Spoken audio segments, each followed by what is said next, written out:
is the Glass Cannon Network.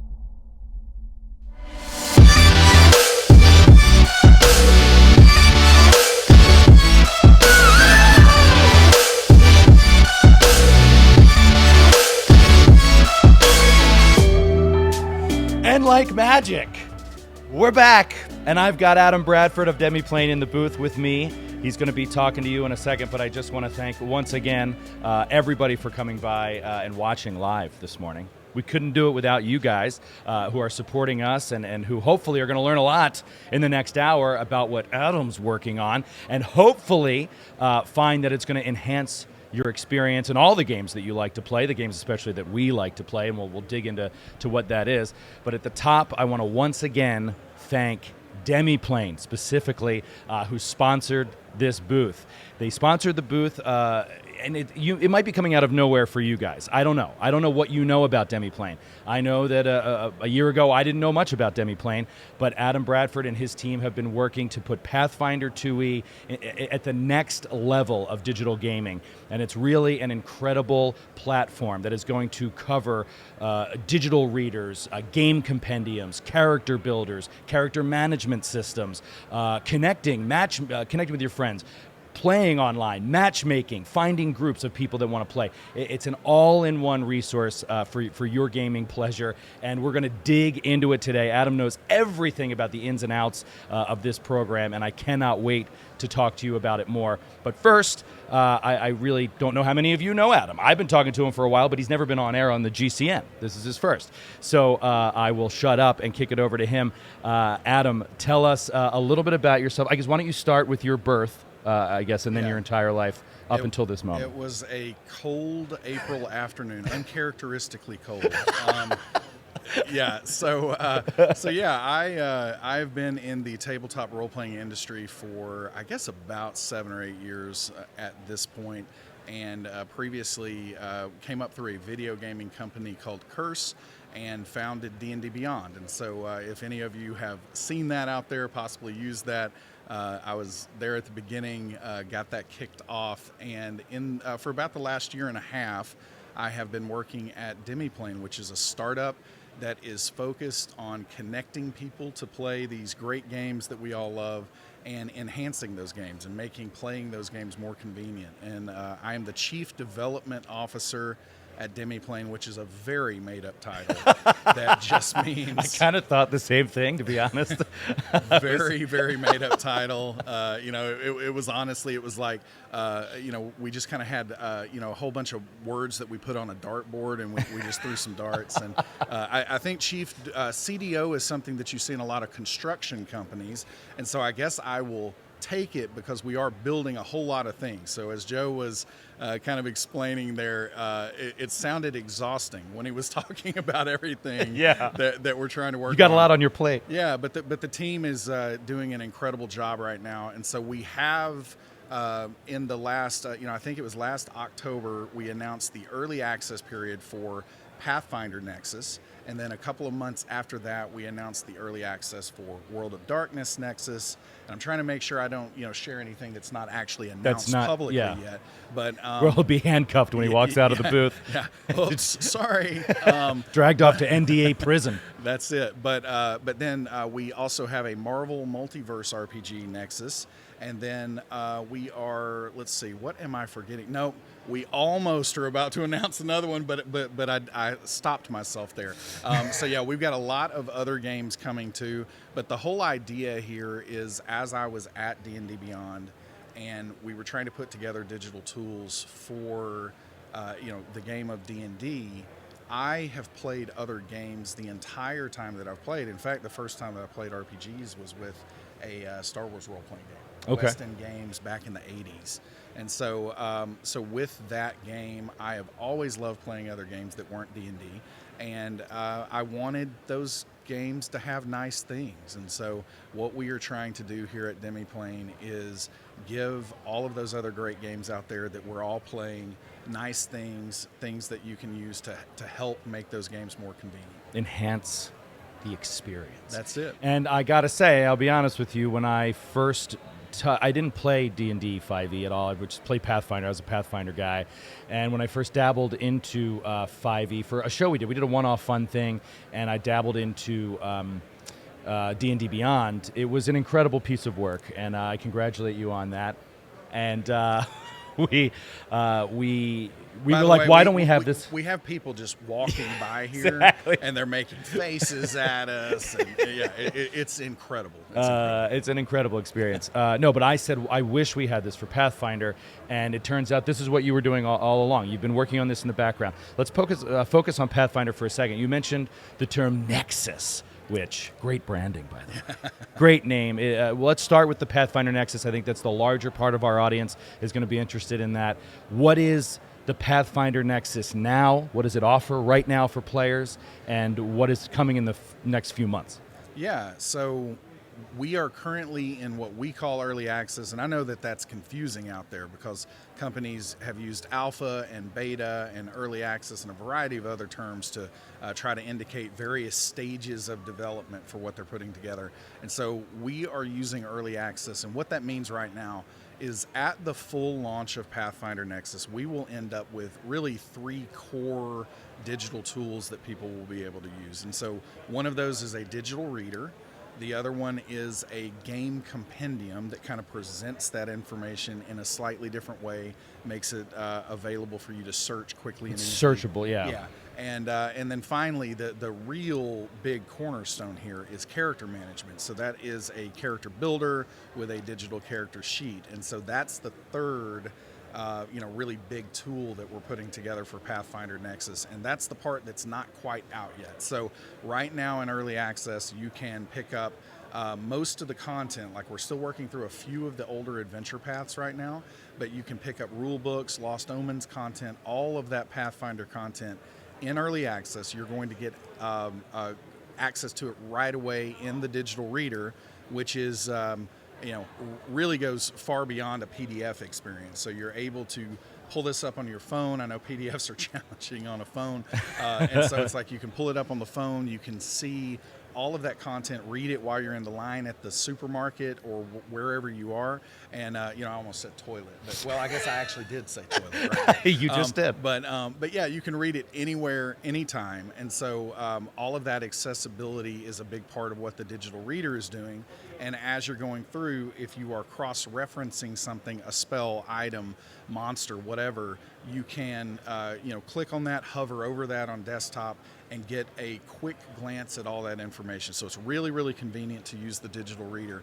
With the game compendium, it is repackaging that information in almost like a table format in what we call listings, and we have primers that are aggregating information. So the Barbarian for Pathfinder has all this information in the core rule book, but then when you start moving into all these other books that are adding options, the Advanced Player's Guide and so on, the primer for Barbarians, you can go to that one place and see all the Barbarian content in one place. And so it makes it really, really convenient to research what you're going to do for that next character and so on. And then here in, a really short amount of time, especially relatively short amount of time here, we're going to be introducing the character management piece, character builder, digital character sheets into early access. It's definitely going to be this year. You can definitely bank me on that. But we're going to be sharing more about that very soon. Yeah, I mean, obviously that's what people are most excited about, no doubt. Let me pivot off for a second of all the Nexus stuff and learn just a little bit more about you. You and I have talked about it a little bit, but I don't really know. Like, you, what I know is you're not a big board game guy. You're an RPG guy. I am, and it's nothing against board games. No, right? no. If we had time, I'm sure we'd play everything. I would play everything. I haven't touched a video game other than, I think a Spider-Man game that I'm never going to miss in years. I think Breath of the Wild was the last one because, just really, really busy, packed for time. But when it comes down to it, when I have the time to play games, the games that I fill that time with are tabletop role-playing games. Yeah, it makes sense. By the way, I also want to compliment you on your camera work. You're doing an amazing job looking into the lens. I feel like I feel like I'm Troy Aikman and Joe Buck up here. Do this too much. Yeah, and I love that reference. That was good. So what is do you have a favorite tabletop RPG system man, this or is game? my favorite child is actually Will. No, I'm just joking. I'm just joking. It's a really really hard call for me to make because I genuinely do. This isn't just something that I say because it's marketable out there. You're like, I really like Pathfinder and Vampire Pathfinder, the Masquerade. yeah, and Marvel is So, but honestly, I really do play all of these games. I've got two sons, 13 and 17. They're at the best of ages, and so it is so much fun to play. So yes, D&D 5th Edition is a fantastic game. It's done so much for the industry and the hobby, so love it. But really, really love what has been done with the 2nd edition of Pathfinder. I love the action system. All of those changes have been really, really strong. And I am a huge superhero fan. And so I have played, all of them out there, all of the superhero RPGs. And I am looking for any excuse to always play those. And then finally, I haven't played as much recently with World of Darkness games, but that's because I haven't been able to find players with that. But played a whole lot in the 90s. So when I went through the Goth Phase and everything else in the early 2000s, no, it really didn't happen for me. Maybe a month or something. But I played a ton of World of Darkness games, and so thankfully. Have been able to, even in the office, get back to playing more World of Darkness now. So I know that that's a non-answer, but I genuinely, it's like, any week that you ask me, I might tell you a different answer to that. I had a Goth phase. It was extremely brief. In fact, I'm sure there have to be photos. It was no, probably not, because it was just one night. It was a Halloween. Back in I don't know, the early aughts, and it was I was in New York City, and I was going to a Halloween party, and I was like, you know what, I'll dress up goth. I mean, I wasn't doing anything; I was just dressing up goth, which was very not my style, right? So that was it was a very different thing for me.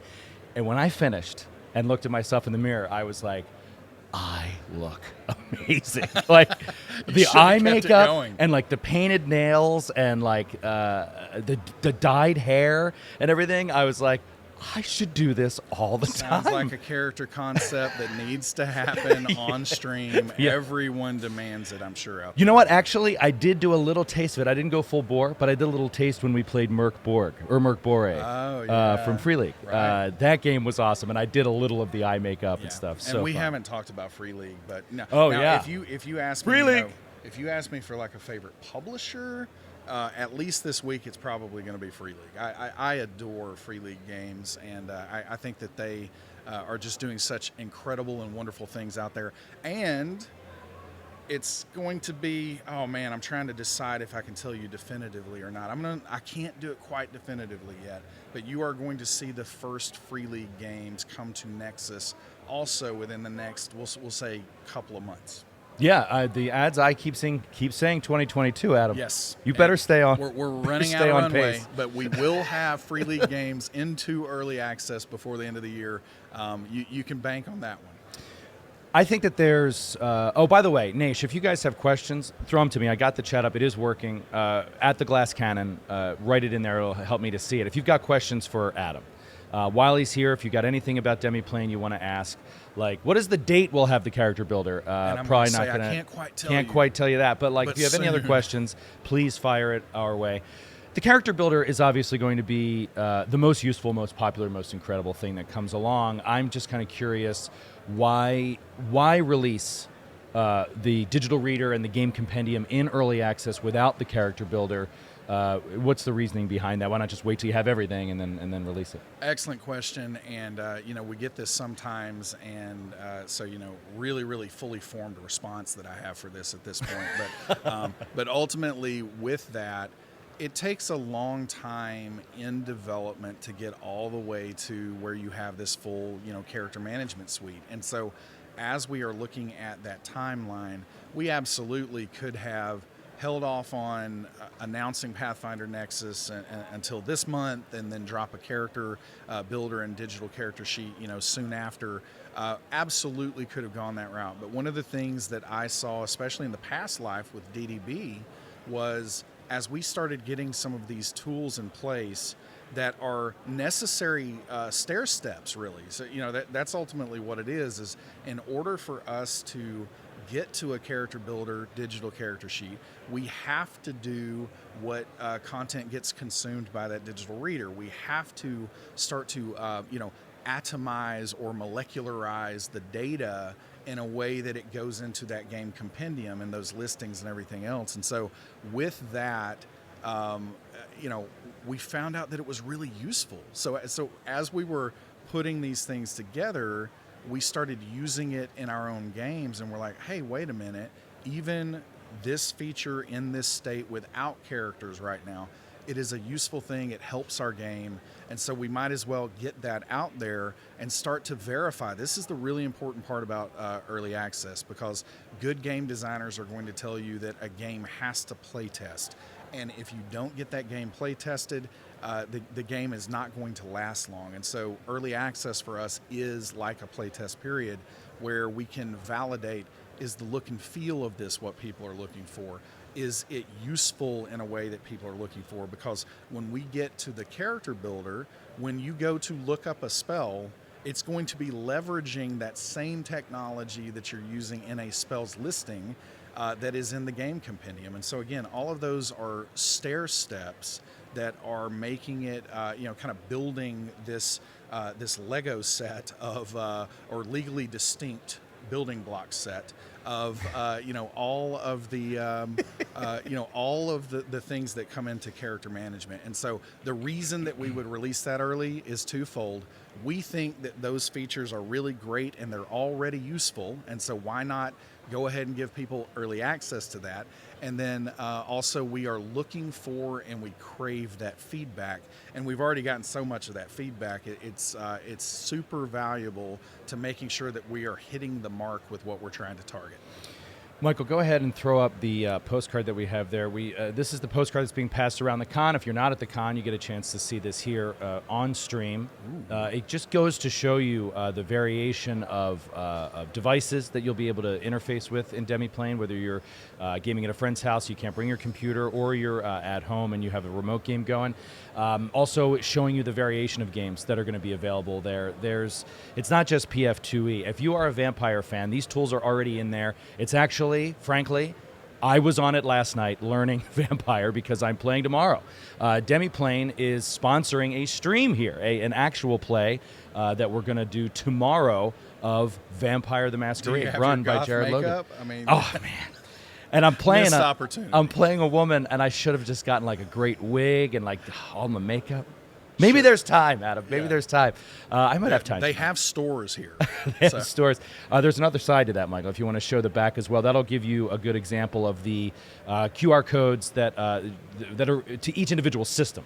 So if you wanted to jump to each individual system and look into it and see what tools are available now, they're out there now. Try it out. If you buy into early access, Adam, you automatically get the character builder, right? Yeah, absolutely. So the idea is the way that the precedence has been established out there with things like D&D Beyond is you buy content essentially by the book, and so as you unlock that book, immediately you're going to get access to that in the digital reader. You're going to get that in the game compendium for all of the games that we're supporting. And then as we complete the character management part of the platform, all of that will automatically unlock for all the content that you have unlocked on the system. Okay. Awesome. I hope that people take advantage of that card. Yeah. And by the way, again, just to be a tease, we have, probably 10 other partners that we haven't been able to announce yet because I know, I'm so nervous. It's a big. I'm going to say pipeline. something. Yeah. It's a big pipeline. But 10 other partners. I saw a question coming up that we'll get to in a minute about that very thing. Who else is coming in on this? And I know you're limited in what you can discuss, but maybe we can talk about it in some generalities. But I want to take a second and dig into the nerdy stuff. I am always fascinated by software development, right? By coding and writing these programs that pull this stuff off. Nope. I know nothing about it. To me, it is magic. It is like magic to me. And I'm just curious, just throwing it out there. Obviously, you don't need to go into too much detail, but what size is a team that you put together to write a program that is going to make a character builder that can pull all of the data out of? I mean, with TUI, you have what? Thousands and thousands of pages of data that you have to be able to pull. Yes. Yeah, that you have to be able to pull the most specific data out of in order to make it like the experience on D&D Beyond. So how many people are working on that team? Yeah, I think across the entire company right now, we're up to about 16 people across the company. What is fascinating about what we're putting together is you always plan for things, because if you don't have a plan, you're probably not going anywhere. So we're making all these plans a year and a half ago as we're getting things started. And one of the things that we thought is, hey, we will need X number of developers, and then we're going to have, some marketing support and some, game content support, but it was kind of an afterthought. As we've gotten into this, and especially after we signed Paizo, and then we had a lot of success signing up a whole lot of other people, it was surprising to us. We didn't think that we were going to have to need to support that many games that soon. And so one of the things that we had to do is we took a couple of steps back and said, hey, we need to make sure that as we are putting this character management together, that this is going to be something that is going to be able to be flexible and powerful enough to cover and service all of these different games that we're signing. And so we really had a pivot really in the early stages of this to say that, hey, we're going to build a platform that has that kind of flexibility.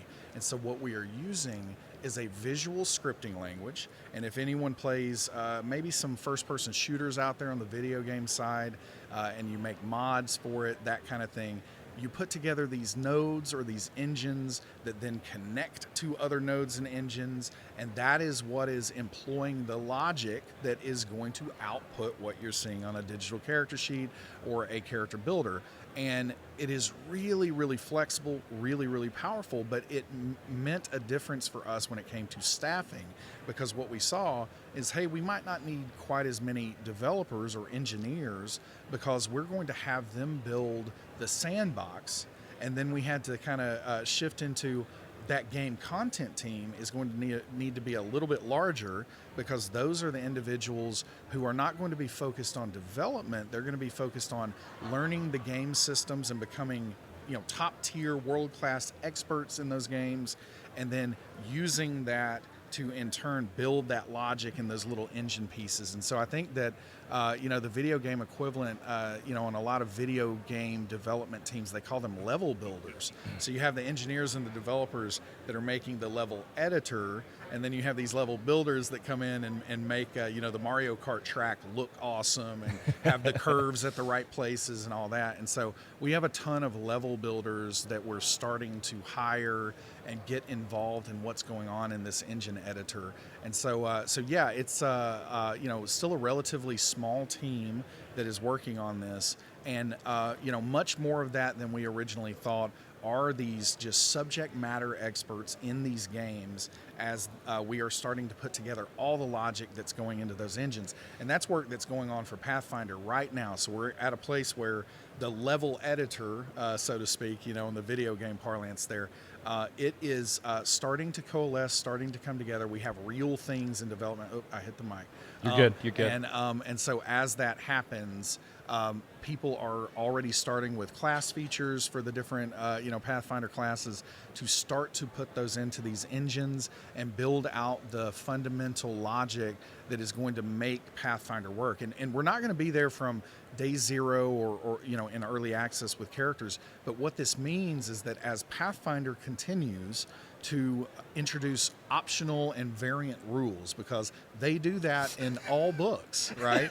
And I remember, and you must be so excited. Yeah, so excited. I mean, honestly, though, I am for players out there, because I love options. And I remember in the past life at DDB, we ended up just kind of painting ourselves into a corner sometimes, where it's like some new optional rule variant made it very difficult to modify the system in order to support that. And this flexibility that we're building into this editor that is what that's all about, is to be sure that we can carry something like Pathfinder optional and variant rules. And so really excited about the possibilities. And then who knows, in the future it's going to be a really powerful editor, and I know that people out there like to create unique and interesting things too, and so maybe we hand the keys of the car over to you all and let you drive a little bit with that. Well, as I said, magic. It sounds like magic to me. It really is the levels of complexity for character creation as you described them. It makes it a lot clearer to me, like why it takes longer to get it right.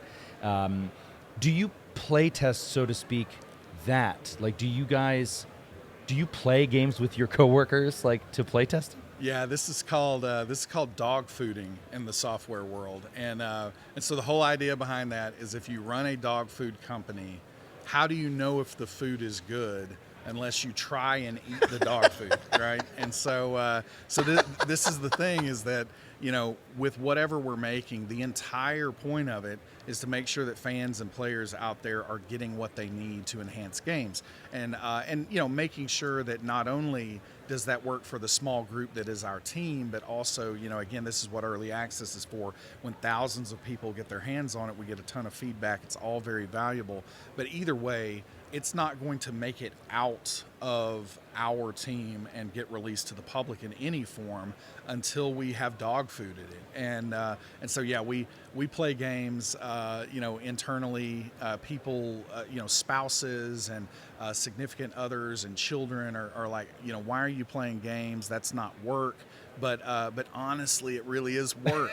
We're working so hard. Believe to play me, these I games. know it's such hard work. And so as we're working, and recently we had an on-site with the full team, and one of the games that I ran is we have a skee ball game inside the office there, and we Awesome. we replaced dice rolls with the skee ball, and so yeah, we're always playing games, and we kind of talk about that we play hard, but we work hard as well, and so the team really is putting in so much effort. It's one of the reasons that we're not quite we don't have a full contingent here at Gen Con. It's just myself and one other, but the team is working really hard to get this pilot with Pathfinder 2e ready on our character management platform. Where and again, the flexibility there, the really important thing about that is that as long as this has taken us for Pathfinder, if we had gone in the route where we were just making this for Pathfinder, we probably would have been able to release it a couple of months ago. Like we could have been done with it.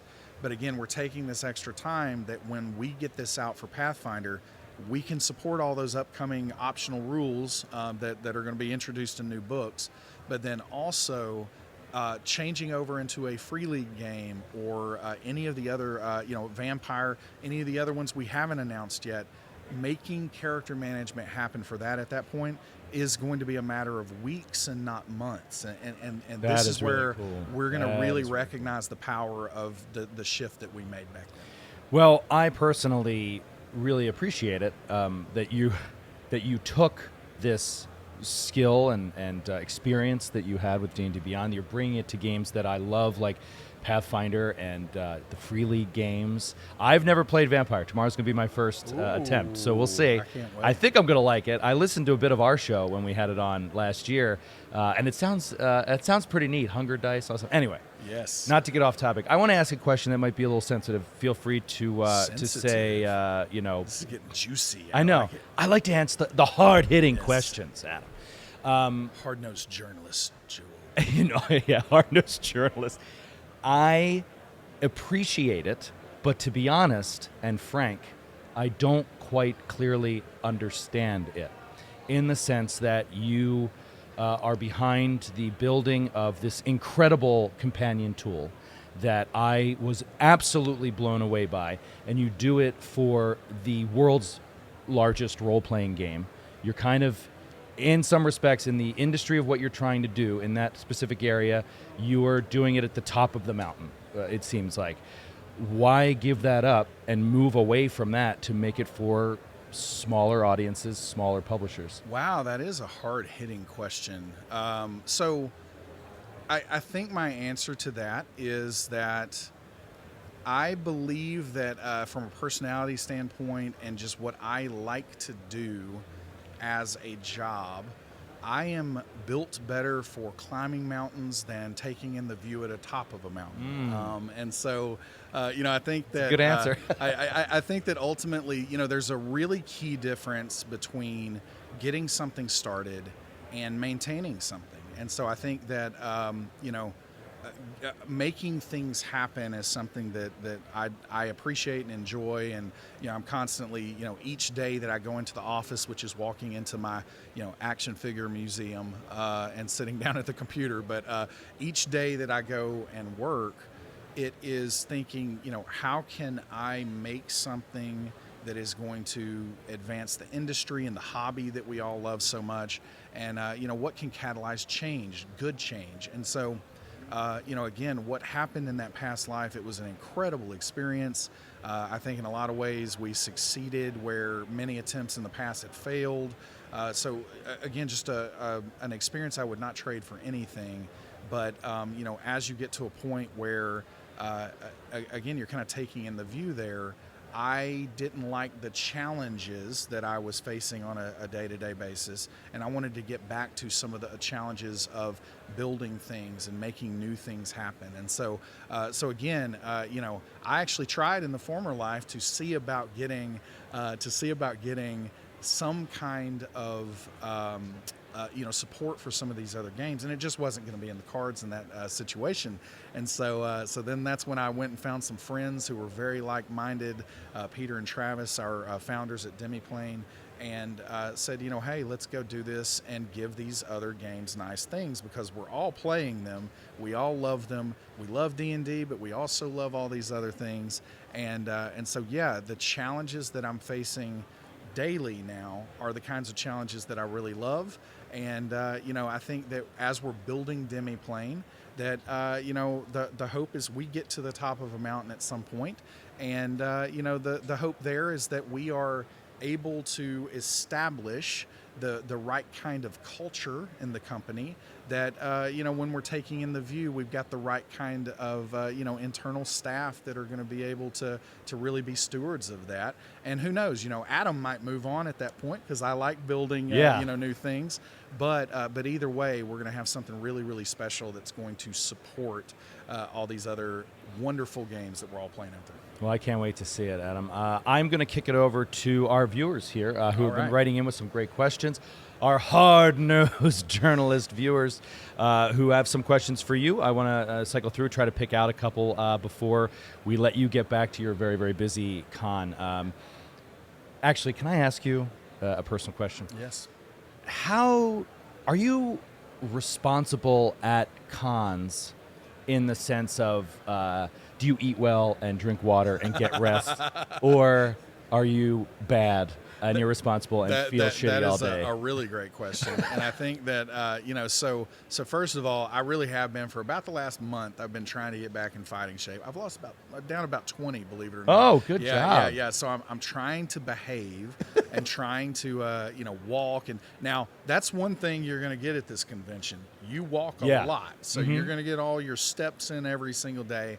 But yeah, that's the thing, is I've been, minimizing the bread and all those things. When you get to this scenario, it really is. It's like you're just looking for this spare 5 minutes where you can go shovel something into your face. And so yeah, it is almost an impossibility to stay on any kind of disciplined, plan or anything while you're at one of these things. So yeah, for these last couple of days, I've definitely failed. The good news is, but best intentions. Yeah, but good intentions. But I've done this enough to know that it was going to be a failure, and I don't want to beat my head against the wall. And so yeah, it's not gone very well. But again, I would say that I'm probably making up at least some of that in doing 50,000 steps a day or whatever has to happen at these conventions, because my hotel is farther away than it's ever been, and so I'm just out in 100-degree heat, just sweating, But anyway, yeah, it's tough to do, but that's not what people are here for anyway. They're here for all the other things that happen at this game convention. All right, let's kick it to the Naish, as we call the wonderful people that support us and view us here, short for Glass Cannon Nation, Adam, if you didn't know that. The Naish, It is a wonderful, wonderful community. First question for Adam from It's a Trap Lols. Thank you so much, Adam, for your work on D&D Beyond and Demiplane. What's the best way for us to suggest games or companies for Demiplane to possibly collaborate with? Yeah, excellent question. Honestly, anywhere that you can get in touch with us. So on our Twitter account, Facebook, we have a Discord server. Our forums are a really great place because the forums, if you go in there, you're probably going to get replies from me on that kind of stuff if you go into the forums. And so any of those places, we have people in our community team. We have a wonderful, head of community and content for us, Melly Doucette. I work with her at D&D Beyond as well. We have several D&D Beyond team members who now have joined Demiplane, and they're doing great work. But we are watching all the places, and we have a variety of suggestions that have come through for games. And the good news is most of the time when I get those suggestions, I'm like, well, just wait a few months and you'll find out that we've already signed them. Yeah. So we really do have a lot of coverage out there that we haven't been able to share yet. But if there really is anything new, we love to hear it. And if we hear it from enough people, then, Adam gets on the phone and talks to whoever that publisher is, and we see about making it happen. Now, some of those aren't going to get touched until, 2023, as it stands right now, because we've got a pretty full dance card. But definitely feel free to suggest them, and the forums are a great place to do it. Speaking of 2023, Anchor 89 wants to know, is there any chance we will see Starfinder Nexus in 2023? It's hard to say definitively on that one, but I can tell you that we all want to do Starfinder, and we absolutely have the license to do it. So I don't think there is a world that we don't have a Starfinder Nexus. Whether it lands specifically next year or soon after or whatever that means, again, we're gonna. It's more about finding the right window for us to work on that one. More about that than if we are going to do it. From the great Kevoon, what's up, the great Kevoon? For Adam, did you say there was an app, or is it on the way? Very, very good question. And right now, we are not focused on bringing a native mobile app to life. Variety of development issues with that. Maintaining parity between a native mobile app and a web app is challenging, and it's work that we don't want to take on right now when we have some bigger fish to fry. And so what I can say is everything that we make works really, really well in any kind of mobile browser. So everything is always going to be fully responsive, and most of the operating systems out there for mobile give you ways to add shortcuts to your home screen, those kind of things that give it that app-like shell and experience there. But everything is going to be fully responsive on any kind of device right through that browser, and that's what we're focused on right now. Now, as we go, if we see that the demand for a native mobile app is overwhelming and people really, really want it, that is likely a place that we would go. But we think that the feedback that we're currently seeing in early access, and then even some of the lessons I learned in that past life, mobile apps are difficult, and sometimes they distract from that critical path of functionality that we're really focused on doing right now. Torian827 says, this sounds amazing. Will you be incorporating any low vision accessibility? Great question. We really care about accessibility a ton, and there are degrees of that, and we completely understand that. And so one of the things is getting this content in this kind of digital format is already a really strong step toward making it more accessible for people. I remember when we initially did D&D Beyond, the stories that we got of people that were not able to consume that content in the past, and being able to do it now was really, really encouraging. But ultimately, what I can say is that we are working with screen readers, and so as we are going, I hit it again. I use my hands way too much. It's okay. So, It's okay. so ultimately, we're working with screen readers. Continually, we're working with some consultants to try to identify the areas that we need to work on. One of the things in Pathfinder that we're working on right now is action icons. So when those show up, we're working right now on making sure that the proper HTML properties are in place, that screen readers are going to be able to pick those up. We are working on, anytime that we're introducing a color, we are checking it against the accessibility contrast. Is this enough contrast on this color? In early access, this is really what it's for. If you come across places where that is not the case, but please point those things out, because it is really important to us, and we want to make sure that we are, covering that the best that we can. It's going to take time in some cases, but it is important to us, and it's something we're going to prioritize.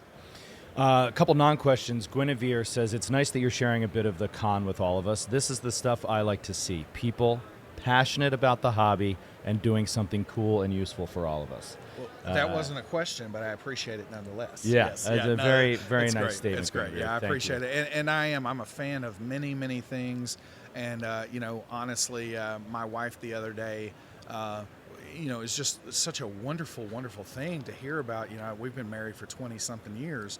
And she said, Adam, the thing I love about you is you are so passionate. And I'm like, wow. I'm like, melt my heart, and everything. But yeah, passion is definitely a defining element of my entire life. Climbing the mountain, man. Yeah. You can walk into, again, my museum that I have and see all the various things that I'm very, very passionate about. So yeah, that's awesome. Noisy Demon, this is I don't even really know what this is, really. Not sure if this was asked before, but what tech stack are they building their sites in? Yeah, really great question. And honestly, I'm going to know the super, super high level, on this, because, our CTO, Travis Frederick, he actually used to play for the Dallas Cowboys, believe it or not. He was an all-pro center. Yeah. Speaking of Troy Aikman and Joe Buck. He may end up in the Hall of Fame one day. Honestly, he had a great career. That's awesome. If he played longer, he definitely would have. But anyway, so he is our CTO. He is a complete computer nerd. And so as we're putting this together, we're definitely building everything in React, and Postgres, kind of approach to everything that we're doing there. And again, we're looking at, this is the really important thing for us, is one of the reasons that we're not doing that native mobile app right away is because we think that the technology that we're currently using is going to really, for most fans out there, do the trick and be able to be very responsive. And the main thing that I am excited about, our search platform, Algolia, it's all really, really snappy. That's the thing that I've been so encouraged to see, is as we are building this, results return very, very quickly, and we're leveraging all that as we're getting into character management. And you're going to be able to get in there with a Pathfinder character and go from 0 to 60 in 2-3 minutes. You can have a character, and this is going to be such a different experience than what many are facing today. That's awesome. Oh, so awesome. And I just flat out love the idea of it coming to Free League games. Because I just love them so much. You know what I mean? Yes. And there's just no character creator options out there.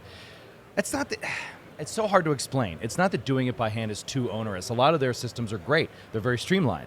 But to have it shareable anywhere on the move, like the way that we game for our business is sometimes you just need to do things fast. You need to have a character quick, or you want to introduce somebody to the game and you need to make a character for them quick. Yeah. And so that is where I most often want to dig into those tools and have someone help me. Well, I think that the thing about it is the builder is a really, really great thing, but it's also that sheet form of the character when you get on the other side of it. Right? Oh, yeah, the management while you're playing.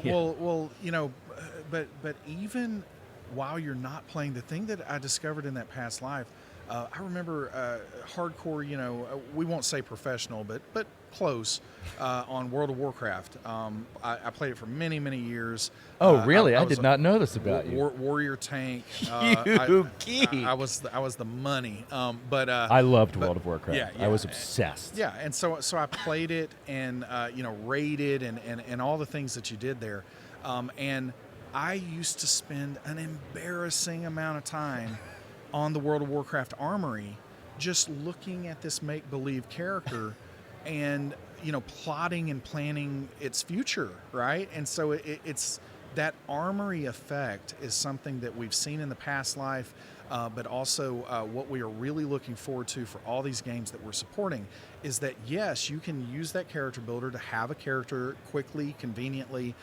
You can play that at the table and track and manage what you need to see there. But then again, when you are just out and about waiting on, picking your kids up from practice or, whatever it is, you can pull up that character and just look at the character longingly like I did back in those World of Warcraft armory days, and it's like, wait, what am I going to do when I level up and plotting and planning that future. That was something because people connect with the characters that we create for these games. We love them. There's something about creating characters for these games that we connect to them on this almost primal level. And so giving people an outlet for that and giving people and fans out there an additional way to connect with their character is another really big part of what we're doing with the character management piece. Atlas Ryan asks, will there be options for gamers on a budget? Yeah, so that is a very well worded question to say. Please don't make this cost too much, right? And I completely with you there. One of the things that I can say is that we are licensing content from our publishers, and so to a large degree, that is going to be determined by what we're able to license with the publisher. So we can't take content and that the publisher wants to be $30 and make it $5. We just can't do that for the deals that we have with those publishers. But we are very interested in finding ways to help fans out there on a budget be able to use the tools. What that means for most Nexuses, so for instance with Pathfinder game mechanics are freely available in a variety of places with partners, so you absolutely can see that on Pathfinder Nexus. For Vampire, we have worked on getting the free companion up and available, so anything that we can work out with the publisher to be available for free, we're going to put out there. When we get our first Free League game on the platform, we also will have the Free League OGL that is available out there, so you can see the rules for free, and it would not require a purchase. So we're looking for ways to do that, including some ways to bundle digital content with hardcover and physical content in order to make that an easier thing from the beginning. And so right now with Renegade, who publishes Vampire the Masquerade products, if you go to Demiplane right now and you want to pick up a hardcover for the core book for Vampire the Masquerade 5th edition, you can buy the hardcover and the digital copy, and it's got a really deep discount. So we really are exploring as many avenues as we can to make this accessible on budgets out there too. It's a trap, lulz again. Demiplane sounds like a super interesting company. What steps can someone take to start a career in game tool development and one day work for Demiplane? Wow, I love these questions. We have great questions. Yeah, they really are. And so, with that, the thing that I would say, and this might not work for all companies out there, but I can definitely tell you how you can, potentially work at Demiplane. We really are looking for that aforementioned passion, and so, technical skills and picking up on how to, manipulate HTML and write CSS and do React components and all those things those are technical skills that we will be looking for, but the thing that is going to make you stand out in a company like ours is that passion. Do you really, really love these games? Do you, play these games in your free time? Do you work on technical projects in your free time? It's one of the first things that we look at. If somebody submits a resume, we look at the resume. When we're interviewing, we're going to ask a question, what are your side projects? And if a candidate doesn't work on side projects, and by the way, this doesn't have to be gaming side projects, but if there aren't things that you're tinkering with out there, then, I'm not saying that we haven't hired someone, but I can't remember us hiring anyone that wasn't talking about that, hey, yeah, I'm working on this on the side. I currently work for an insurance company, but I'm working on this way to roll dice digitally for my Pathfinder game, or whatever that is. Those are the things that we're really looking for, because it indicates that there is kind of an ownership out there. And the thing that we talk about internally all the time, and I've talked about this for many years out here in the industry, is we're not looking to hire mercenaries. We want to hire missionaries. So we want people who believe in what we're trying to do.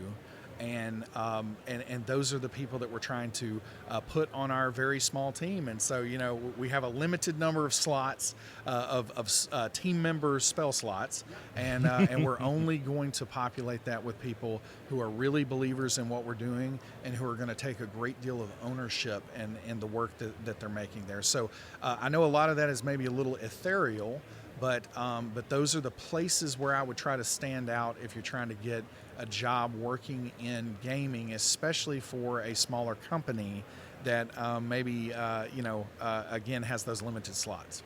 Okay, we're going to do two more, and then we'll let you go. Spells and Whistles asks, are you going to build in a functionality for players and or GMs to record game sessions?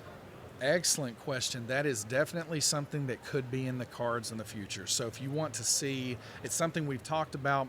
I wouldn't say that it has made the roadmap yet, but if those are the kinds of things that you would like to see, and we hear that from enough people, then absolutely let us know about that on Discord, on the forums, because those are the things that are going to influence how we prioritize those things. Mm-hmm. That would be really cool. I have just found from, it's been a lot of luck to get us here where we are at the Glass Cannon Network, and hard work, sweat. Yeah, hard work, sweat, but a lot of luck. Luck is a little bit of it. It's luck. We're very lucky to be here, and we're very lucky to have our games recorded.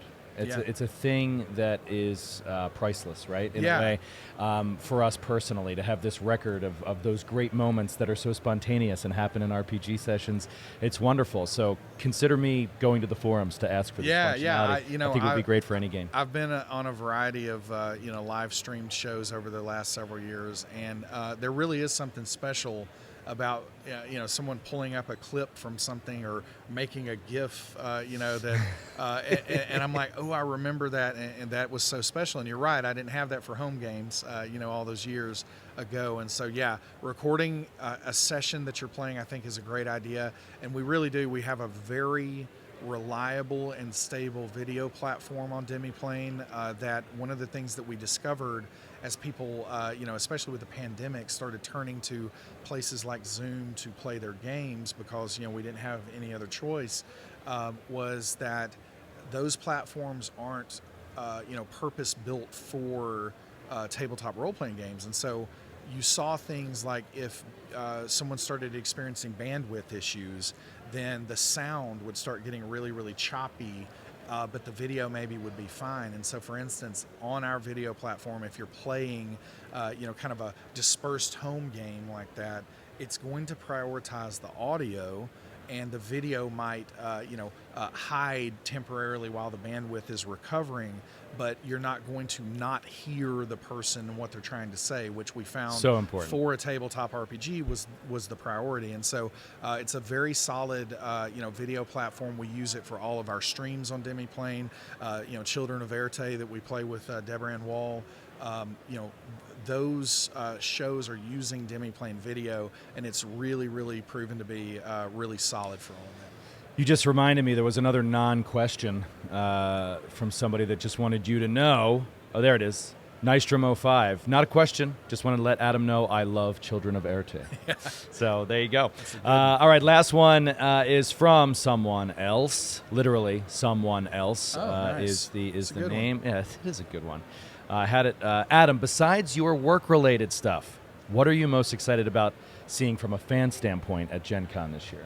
Wow, that is such a great question. Genuinely, it's really hard for me to answer that, and I don't mean to be too much of a tease again, but like, we have a lot of work stuff that we just haven't talked about yet, right? So there's a lot of coverage that you don't know about yet, but and so it's got to be so hard. It's really hard because we're talking to all the people. But yeah, I think that. What I can say about Gen Con that is always my favorite, so this might not be a fan moment thing, but it really is seeing people that I only get to see in person, a couple of times a year at these various conventions, right? And so the geeking out that I end up doing at a show like this, because it's really hard to take in all of what this is with the time that I have, because I'm running from meeting to meeting to meeting. But I really do enjoy those meetings and seeing those people and connecting. Seeing Joe and all that, because he's like a new friend. Right. Everything, First time in person, but we've first time in person. Many Zoom meetings, and so but that's the thing that I love about our hobby. I was talking with Eric Mona from Paizo at dinner the other night. We had this. Oh, it was incredible. It was a Himalayan salt block with Wagyu beef, like cooking on the block. The block was like 300 degrees. It was amazing. I'm gonna have to recreate it at home. I want to go to there. Yes, but talking with Eric, and we were talking about how when you're playing video games, and so Jim Butler had mentioned like EVE Online. I talked about World of Warcraft, of course, about how you can build relationships with people, but there's something completely different about building relationships in other types of gaming than there is with tabletop role playing. Because we were like, hey, we spent 10 years with some of these people in EVE Online, and now I go to Vegas with them every year, or whatever it is. And it's like I have these lasting relationships. And I said, yeah, but with tabletop role-playing games and this hobby, you can maybe play 3 sessions with someone and want to go to Vegas with them, right? And so it's just there's something so different about it. There's immediate connectivity. It is, and the word that Eric used was intimacy, and I think that there's just so much truth to that there's this intimacy that happens in relationships when you're playing these kinds of games together, and you build lifelong friendships and people that you really look forward to seeing. And so that's probably the thing that I geek out about the most that's not work related, because anything else I would name could potentially be work related. So sorry about that. Yeah, it tends to fill your schedule. Yeah. Adam, thank you so much for coming out and hanging out, and most importantly for sponsoring the booth. It is really, we're honored to have you be a part of this whole little project that we threw together. We didn't know if it would come together, and it really seems to have done so. Such a great set. I'm going to interrupt, and I'm going to brag for just a second. Like, Glass Cannon is really killing it out there. And honestly, the reason that we started talking in the first place is the moment we had our eyes on Pathfinder, who's making the best Pathfinder content out there. It was a complete no-brainer. Doing such an incredible job. This booth, I know that you're at home, you're not seeing it. Such a great idea, such a great execution. You really are killing it. So congratulations. Thank you, Adam. I appreciate it. And just like Adam said, all of the things he can't talk about, all the work he's doing here on the games and partners that they're working with that should be announced in the next several months. Similar to that, it sort of begins here publicly. The Demiplane GCN sort of partnership connection. It certainly does not end here. We have meetings planned for well beyond Gen Con and things that are going to be happening with Demiplane and the GCN far into the future. So you're going to see a lot more of this guy. We got to get you on a stream. Yeah, let's do it. That would be great. Anytime. So thank you again, Adam, for coming by. Thank you guys for tuning in. Coming up next in just 15 minutes, if all the tech still holds in there, it's doing great right now. We're going to have what? Scum and Villainy, right? Scum and Villainy featuring GM, I don't know if they call it a GM in Scum and Villainy, Jared Logan. Our very own Matthew Cabracasa is playing in that game. While I go sound check his microphone at the Comedy Club, he's going to be here just having fun playing Scum and Villainy. I'm so jealous. Josephine McAdam is joining, Nora Ibrahim, and Harley Kane, who maybe some of you just met yesterday on our D&D 5e stream. She will be here in just a minute. She's sitting outside right now. I love this. I kind of feel like we're in like a radio booth where the next show is outside the booth. Like, I see them out there. They're coming in next. We're going to shut it down. The stream is not turning off. We're just going to play some music for you, and they'll be in here in a few minutes. Stick around, guys. We got a great day of content coming at you. Thanks again, Demiplane, and I'll see you guys later.